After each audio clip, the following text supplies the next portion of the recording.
ስሜ ይመራ እያሌው እባላለሁ። እድሜ 38 ዓመት። የሰባት ቤተሰብ አስተዳዳሪ ነኝ።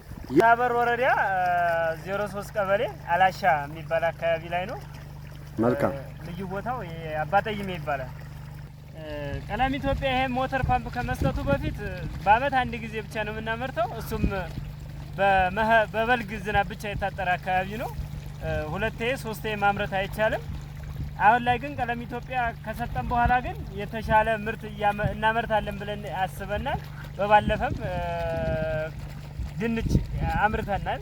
አሁን ላይ ደግሞ ካሮት አስይዘናል። ቀጣይ ላይ ደግሞ አሁን የምታዩት ይሄን ባቄላ ያመረት ነው በመኸር ወቅት በተገኘ ዝናብና አሁን በምታዩት በምናጠጣው የመስኖ እንትን ነው። በወተር ፓምፑ ተጠቅመን የምናጠጣው ምርት ያገኘን ነው። ወተር ፓምፑ ለኛ ከመሰጠቱ በፊት በአመት አንድ ጊዜ ብቻ ነው የሚመረተው። ያም በበልግ ጊዜ ማለት ነው። በበልግ ላይ ይመረታል። በቃ ከዛ ውጭ እዚህ ሀገር ላይ በአመት አንድ ጊዜ የሚመረትበት አካባቢ ነው። የዝናብ እጥረት በብዛት የሚከሰትበት አካባቢ ስለሆነ ማለት ነው። አሁን ላይ ግን በአመት 3 ጊዜ ለማምረት በቅድ ይዘን አሁንም አንዱን አምርተናል። ሁለተኛ አሁን ለማምረት ባቄላ የምታዩት ነው። ከዚህ ከባቄላው ጀርባ ደግሞ መሬት አለስልሰን አጠጥተን አሁን ድንች ለመዝራት በዝግጅት ላይ ነው። እዚህ አካባቢ ያሉ ወጣቶች አብዛኛው ለመሰደድ ይሰደዳሉ። ወደ አረብ ሀገር ነው በብዛት የሚሄዱት። ወደሚሄዱበት አካባቢ ላይ እዛ ሊቀናቸውም ላይቀናቸውም ስለሚችል እጅግ ከፍተኛ ገንዘብ ወጪ ሆኖ ነው ወደ 300 ሺህ ብር ወጪ የቤተሰብ ወጪ አውጥተው ነው እነዚህ ልጆች የሚሄዱት ወደዛ አካባቢና እዚህ እንደ ቀለም ኢትዮጵያ ድጋፍ ቢደረግላቸው እዚሁ አካባቢያቸው ላይ ያለውን ማሳ በነፃነት አልምተው መጠቀም ይችላሉ። ይሄም እዛ ሰው ሀገር ሂዶ ከሚሰራው ስራ የበለጠ እዚህ ሀገር ማምረት ስለሚቻል ማለት ነው። መሬቱ ሰፊ ስለሆነና አካባቢው የሚታይ ነው። አሁን እኛ አካባቢ ያለን ነው ከደሴ ከተማ 12 ኪሎ ሜትር ርቀት አካባቢ ላይ ነው የምንገኘው።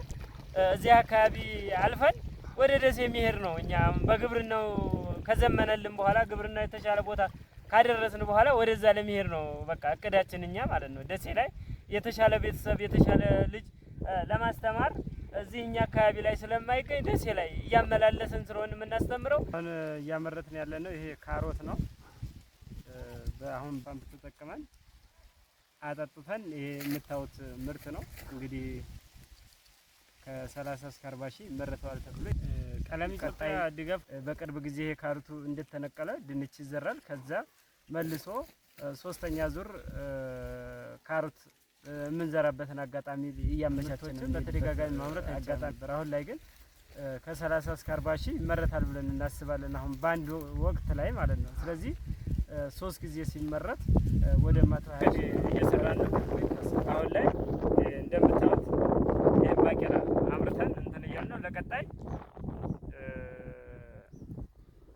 የጓሮ አትክልት ድንች፣ ካሮት የመሳሰሉትን እነሱን ለማምረት እቅድ ይዘን አሁን እርሻ በማለስለስና በጣም በማበጀተኛ የነበረ ቢሆን ቀጣይ ላይ ግን ያለ ገቢ ከዚህ ከጓሮ አትክልቱ ከእንትኑ ከወተር ፓምፑ ጋር በተያያዘ የተሻለ ገቢ ይኖረናል ብለን እናስባለን። በፊት ላይ የጀርመን ድርጅትና ቀለም ኢትዮጵያ ይሄን ወተር ፓምፕ ድጋፍ አድርጎ የተለያዩ ለሌሎችም ወጣቶች ለኛም በየቦታው ድጋፍ አድርጎ ይሄንን ልማት አልምቶ ለሚለወጡ የተለወጡ ወጣቶች ስለሚኖሩ ከነዛ መካከልም አንዱ ስለሆን ቀለም ኢትዮጵያን ከልብ እና ጀርመን ተራድኦ ድርጅትን ከልብ እናመሰግናለን። በጣም በዚሁ ቀጥሉበት ለማለት እንደው